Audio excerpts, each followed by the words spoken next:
buenos días, tardes, noches, no importa la hora que nos esté escuchando, lo importante es que ya está aquí. Nosotros somos Primer Down en esta nueva edición de esta bonita sección llamada El Blitz, en donde le traeremos las noticias más sobresalientes que han habido durante esta semana. En este capítulo tenemos bastantes noticias muy nuevas, ya que el día del miércoles, el 15, para ser más precisos, pues fue el tiempo máximo para fichar a tus agentes libres, me parece, ¿verdad, Fabián? Sí, era el tiempo límite para poder darles extensiones de contrato o para que estos mismos estuvieran bajo la etiqueta franquicia. Muy bien, con lo que tuvimos varias renovaciones, varias extensiones el día de hoy. Pero, ¿qué les parece si empezamos con otro tema que ha sido, pues, de los más importantes, ¿no? A lo largo de esta semana y en general a lo largo, pues, de esta pandemia, yo diría, y del último mes, que es el cambio de nombre de los Washington Redskins. ¿Qué me puedes decir de esto, José? Pues después de aproximadamente 87 años de usar este nombre, por fin los Redskins lo retiraron después de tanta presión que le habían metido patrocinadores como por ejemplo Nike, que es quien viste toda la NFL, y FedEx, que es quien tenía el derecho de los nombres del estadio hasta el 2025, o aún los tiene. Entonces ya no nos referiremos a ellos como los Redskins, y en próximos días se espera que tengamos un nombre nuevo para la franquicia de Washington, la cual, si busca en la NFL en su canal, por ejemplo, solo dice la franquicia de Washington y no el nombre. Así es, un caso curioso, pero que los pueblos nativos americanos tomaron como una muy buena decisión, una decisión muy acertada. De hecho, pues ya llevaban varios años haciendo protestas para que cambiaran el nombre y al final fueron escuchados y parece que el cambio se va a dar. En los próximos días se nos informará cuál va a ser el nuevo nombre de la franquicia de Washington. Por lo pronto, pues manténgase ahí al tanto de las redes de Primer Down, que ahí se lo informaremos en el momento en el que salga.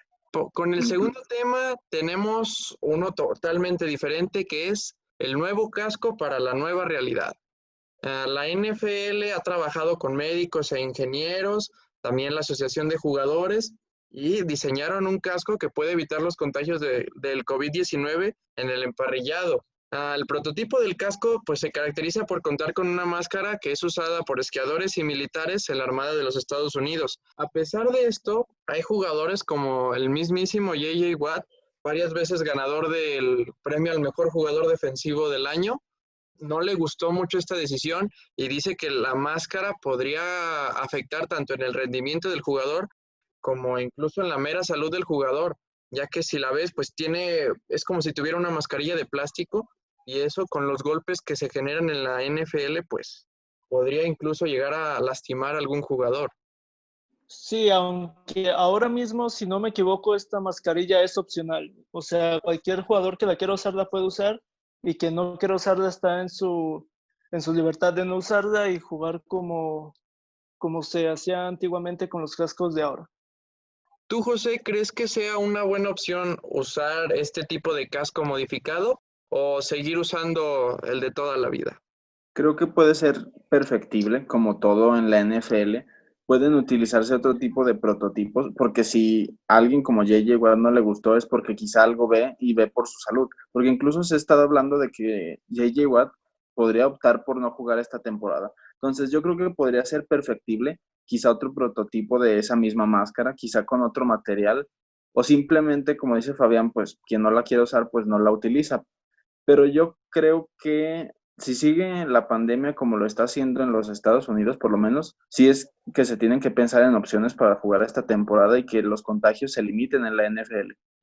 Así es, a pesar de esto, bueno, en mi opinión, yo creo que modificar el casco no es lo que va a impedir los contagios en la NFL. Estás hablando de que hay jugadores que van a estar, pues, con contacto por 3 horas y además viajando entre ciudades. Pues creo que no es la mejor opción. Yo creo que la única opción viable que se pueden llegar a tomar la NFL es replicar lo que está haciendo la NBA de concentrar todos sus jugadores y todos sus partidos en una zona, pero bueno, pues ya veremos qué decisiones toma la NFL en conjunto con la Asociación de Jugadores y los médicos y el gobierno de los Estados Unidos, por supuesto. Pero pasando a otras noticias que ya comentábamos al inicio de este programa, que son las renovaciones y las extensiones, tenemos al tackle defensivo de los Kansas City Chiefs, Chris Jones, que por fin le dieron su contrato, que es de 4 años y $85 millones.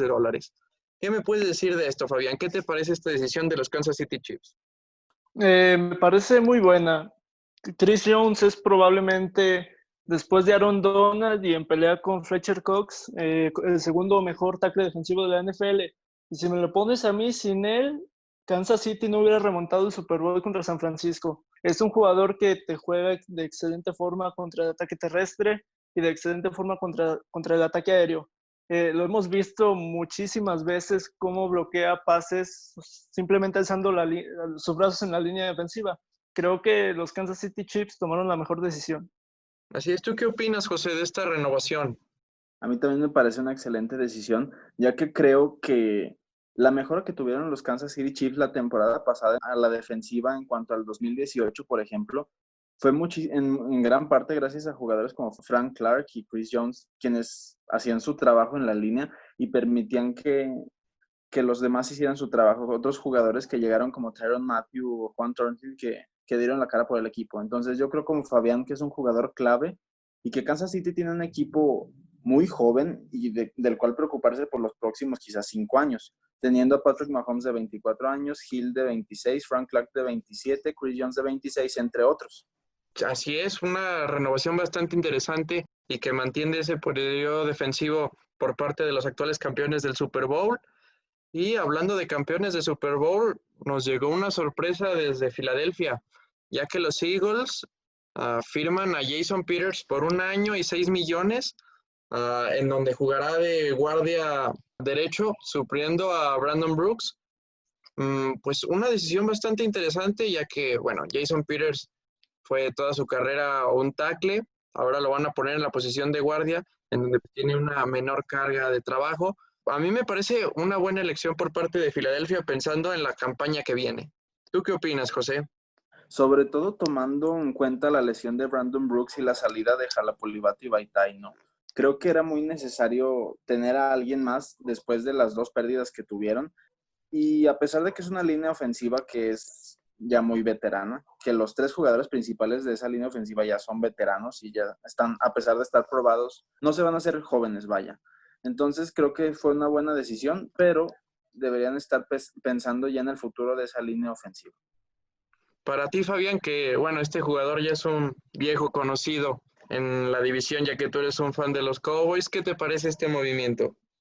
Me parece uno muy bueno. Jason Peters, un histórico en Filadelfia y dentro de la misma NFL, si bien ha jugado toda su carrera de tackle izquierdo, esa experiencia le va a ayudar muchísimo. Puede hacer, si bien no un trabajo sobresaliente de guardia, creo que puede ayudar mucho, por lo menos en agregar profundidad a esa línea defensiva, que como dice mi compañero José, ya es una muy vieja, que siempre ha estado dentro del top en la NFL, pero creo que ya le están pesando los años. Sí, un movimiento interesante pensando únicamente en la siguiente temporada, las Águilas de Filadelfia, pero quien no piensa únicamente en la siguiente temporada y renueva a uno de sus jugadores principales por 5 años y 125 millones son los Cleveland Browns, quienes cerraron un megacontrato a su ala defensiva Myles Garrett, que recordaremos estuvo suspendido prácticamente toda la temporada pasada por los golpes que le dio a Mason Rudolph en aquel partido contra Pittsburgh. Sí, Myles Garrett, creo que todos tenemos cierto tipo de sentimientos encontrados con este jugador. Si bien me parece un top 5, top 3 de alas defensivas dentro de la NFL, ese tipo de conductas no creo que se deban de premiar con contratos así. Como dices, viene de estar suspendido toda la temporada y no por cualquier cosa. Pudo causarle mucho daño a Mason Rudolph con ese tipo de actitud. Y si bien es un jugador excelente de muchas condiciones que puede imponer dentro de la línea defensiva, no me gustó mucho la decisión de los Browns. Sí, es una apuesta pues a futuro con un riesgo muy bajo en cuanto a calidad, pero muy alto en que puede volver a tener una actuación como la que tuvo contra Mason Rudolph y tal vez la próxima suspensión pues no sea de una temporada, tal vez sean 2 o 3 años más. ¿Tú qué opinas, José, de este acuerdo que llegaron los Cleveland Browns? Sin duda, es uno de los mejores edge rushers de la liga y es uno de los jugadores más atléticos y más fuertes de la liga, pero también tengo mis reservas porque si ya lo hizo una vez, no, nada te dice que no lo va a volver a hacer. Y con lo estricta que se está poniendo la NFL en cuestión de los golpes a la cabeza o golpes de ese tipo o actuaciones de ese tipo como la que tuvo Myles Garrett contra Pittsburgh, creo que no te gustaría tener 25 millones de dólares suspendidos. No se los vas a pagar, pero no te gustaría tener un jugador como Myles Garrett suspendido quizá la mitad de la temporada o más. Exactamente, es una decisión complicada, pero pues quienes decidieron ya no complicársela tanto y renovar al jugador que tenían con la etiqueta de franquicia son los Tennessee Titans, que firmaron por 4 años y 50 millones, con 25.5 garantizados, a su corredor y jugador estrella Derrick Henry. ¿Qué te parece, José, esta renovación? A mí me parece lo mejor que pudieron hacer los Titans.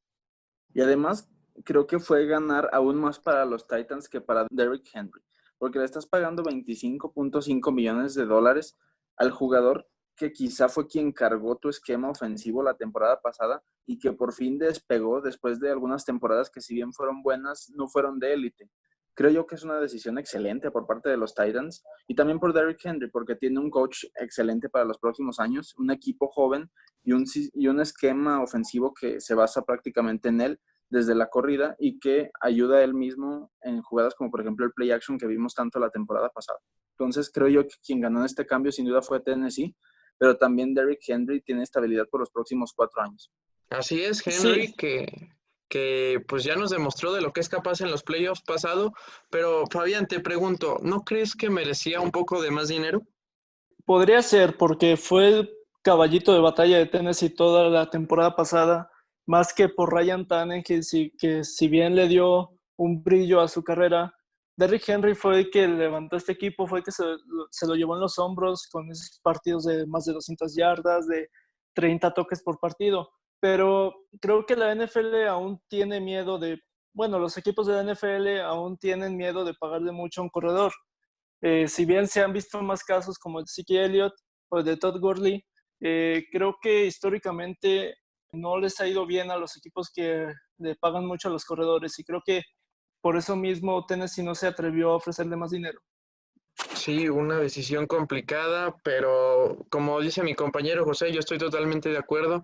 Creo que ambas partes salen ganando muchísimo, tanto los Titans que aseguran a su jugador franquicia como Derrick Henry, que se asegura tener pues estabilidad los próximos 4 años en un equipo que está dispuesto a cederle el protagonismo a él y que él sea la estrella del equipo y el jugador principal al ataque. Aunque, bueno, esa es una negociación muy buena, pero el tema que sigue es algo que se lleva hablando desde hace muchos meses y que pues no terminó de darse, que es la renovación de Dak Prescott. Fabián, ¿qué me puedes decir de lo que pasó con Dak Prescott al final de la fecha límite? Dak Prescott no tuvo negociaciones con los Cowboys y no firmó un contrato multianual.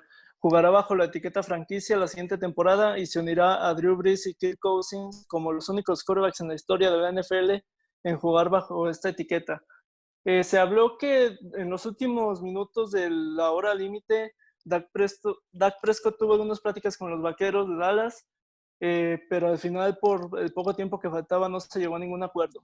Esta decisión no me gusta. Creo que los Dallas Cowboys tenían que asegurar a su quarterback, tenían que insistir más y tenían que hacer un contrato bueno para las dos partes. Pero al final de cuentas, Dak Prescott tendrá que jugar la siguiente temporada ganando 31 millones de dólares y esperemos que la siguiente temporada Cowboys lo renueven. Sí, una decisión complicada para Dallas. Yo creo que es un perder-perder para ambas partes, tanto para Dak Prescott, que pues ya no tiene esa estabilidad que hoy en día todos los quarterbacks te piden, tanto como para Dallas, que pues no se asegura tener a un quarterback que puede ser un top 10 en la liga y que te puede llevar más allá en los playoffs con un buen equipo como el que tienen actualmente. ¿Tú qué opinas, José, de esta situación de Dak Prescott y los Dallas Cowboys? Podremos opinar lo que queramos acerca de su nivel, pero encontrar un mariscal de campo que te ponga los números que ha puesto en 4 años y que gane 40 juegos en 4 años no es nada fácil en la NFL. Y algo que me llama la atención que leí antes de hacer el programa es que ni Drew Brees ni Kirk Cousins firmaron una extensión después de firmar la etiqueta de franquicia. Entonces, como dijeron ustedes, no le da estabilidad a Dak Prescott, no le da certidumbre a los Cowboys, que como dijo Fabián en programas anteriores, lo que tienen que hacer es asegurar su futuro. Porque Dak Prescott es un mariscal de campo, como dijiste, top 10, y encontrar un mariscal de campo de esos en la NFL no es nada fácil. Sí, va a ser complicado, pero pues ya veremos qué hacen los Dallas Cowboys, ya veremos si hay temporada, cómo lo manejan. Recordemos que pues Dak Prescott también tiene la presión de tener a Andy Dalton en la banca, entonces aunque ya no sea igual aquella promesa con la que llegó Andy Dalton en Cincinnati, pues yo me atrevo a decir que es de los 5 mejores quarterbacks que están en la banca actualmente en la liga y que pues siempre te puede venir a dar presión, ya que pues es un veterano. En general yo creo que los Dallas Cowboys cometieron un gran error en no renovar a Dak Prescott, aunque creo que parte de esto también la tuvo el mismo Dak, que quería y estaba aferrado a un contrato de 40 millones por año, en donde me parece que el único que merece esa cantidad actualmente es Patrick Mahomes. No hay nadie más, ningún jugador en la NFL, y más con la situación económica que hay actualmente en la liga y que le va a pasar al tope salarial, que merezca esos 40 millones. Creo que si Dak desde un principio hubiera sido razonable y hubiera pedido alrededor de los 30 millones, como estaba pidiendo al final del cierre, pues creo que se pudo haber llegado a un acuerdo, ¿no? Desde un principio. Y además, a Pat Mahomes les dieron sus millones, pero él no abusó del tope salarial de su equipo o no quiso quitar más del 20% de su equipo. Si lo vemos desde este punto, Patrick Mahomes no los va a afectar porque su contrato va año con año aumentando, por lo que, si no me equivoco, ninguno de los próximos 2 años va a ganar 20 millones de dólares y ya después de ahí su contrato va a ir subiendo gradualmente año con año. Y Dak Prescott quiso ganar los 35 millones desde este año, entonces creo que si hubiera sido un poco más paciente o más inteligente como lo fue Patrick Mahomes, hubiera quizá tenido esos millones. Claro, Sí, o sea, además Patrick Mahomes yo, le aseguraron su estabilidad por prácticamente lo que le queda de carrera, pero pues también tenemos que ser conscientes de que Dak Prescott no es Patrick Mahomes. sí, al final se hablaba de que Dak Prescott, más allá de tomar en cuenta el contrato de Patrick Mahomes, tomaba en cuenta el contrato de Ryan Tannehill, que a él sí le dieron 4 años. No recuerdo muy bien la cantidad de dinero, pero le dieron mucho dinero garantizado, lo cual al final se hablaba, creo que a Dak Prescott le querían dar 110 millones garantizados o algo así, no estoy seguro. Pero era un porcentaje bajo en sí de todo el contrato que iba a hacer, y el de Ryan Tannehill era un porcentaje muy alto de todo su contrato garantizado. Y era algo que peleaba Dak Prescott. Si bien no defiendo esa actitud de pedir mucho dinero porque no es Patrick Mahomes está a otro nivel, creo que tampoco los Cowboys pusieron mucho de su parte para lograr un acuerdo. Sí, creo que al final el acuerdo no se da por la negligencia de ambas partes y pues ambas partes van a ser las que terminan sufriendo. Entonces creo que con este tema acabamos el Blitz de hoy, un Blitz bastante cargadito de información nueva, con temas de todo tipo. Y pues ya veremos la próxima semana a ver si esos temas que comentamos que aún no se resuelven se terminan por resolver, tanto el nombre de la franquicia de Washington o el tema de los cascos, porque hay gente que habla de que tal vez la liga lo haga obligatorio y si lo hacen obligatorio algunos jugadores no se vayan a presentar en la siguiente temporada. En fin, queda mucho por resolver en la NFL antes de que comience la temporada y la pretemporada.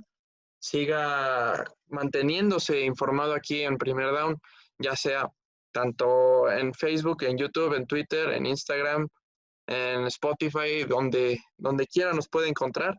Normalmente el Blitz se sube poquito antes en Spotify que en todas las demás plataformas, pero es poca la diferencia, alrededor de 2 horas. Entonces ya sabe, si se quiere mantener bien informado sobre todos los temas de actualidad de la NFL y también tener un poco de opinión, pues aquí nos encontramos. Nosotros fuimos Primer Down. Muchas gracias.